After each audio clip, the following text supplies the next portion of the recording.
E aí, como é que você tá? Vamos de questão 165, questão maravilhosa do Enem, hein? Preste atenção. Eu fiz uma adaptação porque a questão teve um probleminha conceitual. Vamos lá.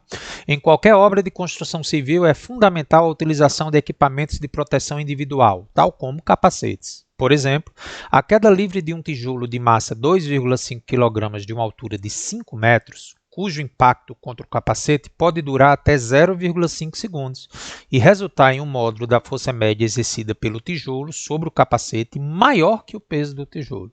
Suponha que a aceleração gravitacional seja 10 metros por segundo ao quadrado e que o efeito de resistência do ar seja desprezível. O módulo da força média exercida pelo tijolo sobre o capacete. Essa foi a adaptação que eu tive que fazer na questão, porque a questão quer a força que o tijolo faz sobre o capacete, tá? Vamos resolver a questão nessa linha. Equivale ao peso de quantos tijolos iguais? Galera, para fazer a questão, vamos lá à figura. Está aqui o nosso tijolinho e nosso amigo aqui usando capacete. Parabéns, equipamento de proteção individual. A altura que o tijolo vai cair é 5 metros. A gravidade 10 metros por segundo ao quadrado.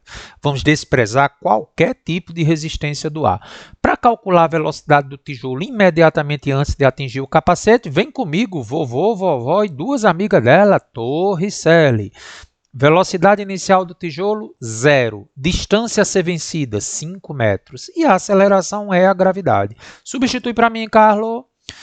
Substituindo, eu vou ter 0 ao quadrado, 2 vezes 10 vezes a altura, que é o ΔS, que é 5. Então, ficou que V ao quadrado é 100. Tira a raiz de 100, 10 metros por segundo é a velocidade do tijolo imediatamente antes de atingir o capacete. Bom, agora vamos resolver o cálculo da força exercida pelo capacete sobre o tijolo, ou pela terceira lei de Newton, tijolo sobre o capacete. Galera, antes do impacto, qual é a velocidade do tijolo imediatamente antes do impacto? 10 metros por segundo. Depois que ele bateu, pressupõe-se que o tijolo vá parar. Velocidade final, 0. Mas pense comigo, para o tijolo parar, ele tem que ter recebido uma força em sentido contrário maior que o seu peso, já que sua velocidade diminuiu. Olha só aí. Vamos adotar o sentido positivo para cima e essa força que eu citei eu vou chamar de F. A adoção do sentido positivo para cima é totalmente opcional, tá? Então, essa força azul, que é a força que o capacete vai fazer no tijolo, vai estar de acordo com o sentido positivo. Mas eu não posso esquecer que tem o peso do tijolo, né? Essas duas forças, elas vão constituir a força resultante, que vai ser vertical e para cima. Por quê? Lembre que a velocidade do tijolo diminuiu, tem uma força resultante em sentido contrário sobre ele. Beleza. Aí eu vou fazer como, Carlos? Teorema do impulso.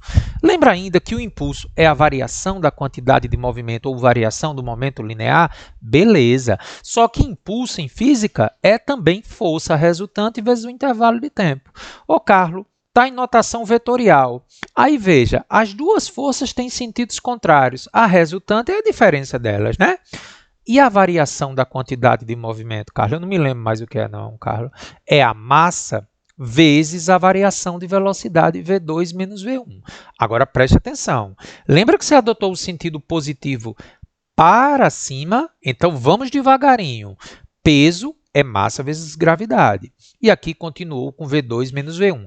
Vou mudar o slide para você, tá? Qual é a massa do tijolo? 2,5. Qual é a gravidade? 10. Qual é o intervalo de tempo para o tijolo parar, variar sua velocidade de 10 para 0? 0,5. A massa é 2,5. A velocidade final do tijolo é 0. E agora vem aquele detalhe importante. Lembra que eu adotei o sentido positivo para cima, opcional?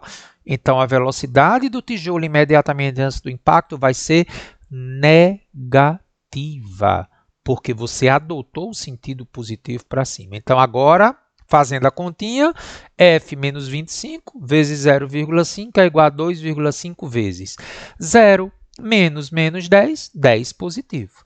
Fazendo a continha, eu vou ter F menos 25 vezes 0,5 igual a 25. Carlos, o que é que eu vou fazer com esse 0,5? Vou passar dividindo para o outro lado. Continua para mim aí como é que ficou, ó. 25 por 0,5, 50. O menos 25 passou o positivo. Então, a força que o capacete exerce sobre o tijolo é 75 newtons. Você percebeu que ela deu positiva porque realmente essa força azul está no sentido positivo? Perfeito. Mas a questão não quer isso. A questão quer saber quantas vezes essa força é maior que o peso do tijolo. Ora, o peso do tijolo é muito fácil de calcular. É só pegar a massa dele e multiplicar pela gravidade, que é 10, 25. Então me diga, quantas vezes 75 é maior que 25? Eu vou dividir F por P para ver. 75 por 25 é 3. Então, conclusão.